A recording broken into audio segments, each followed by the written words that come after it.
د غزني په ګیلان ولسوالۍ کې د والیبال اختریزو سیالیو پیلوبه د خوښۍ او امن په فضا کې د سپورت مینوالو په شتون کې ترسره شوه.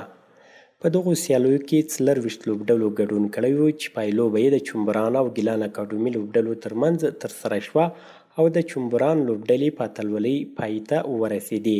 په 12 لوبډلو کې د بي په ټورنمنټ کې هم 4 لوبډلې سیمي فاینل ته راوتلې وې او د ای په ټورنمنټ کې هم سیمي فاینل 4 لوبډلې راوتلې.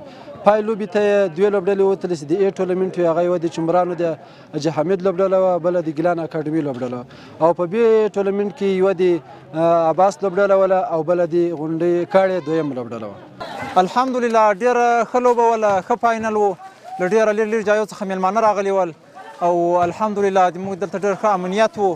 له اسلامي امارت څخه هم مننه کوو چې دلته له موږ سره ډېرې همکارۍ کړې دي او موږ ته ډېره ښه زمینه د ورزش باره کې برابره کړې وه.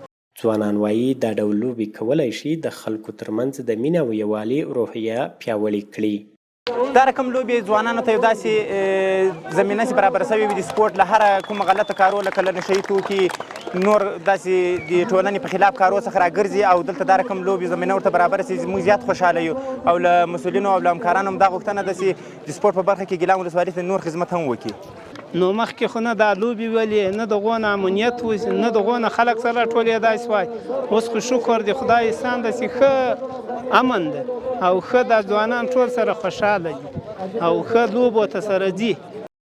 باید وویل شي چې ګیلان ولسوالي د غزني یوه پراخه ګڼ نفوسه ولسوالي ده چې ډیری ځوانان یې له سپورت سره زیاته مینه لري.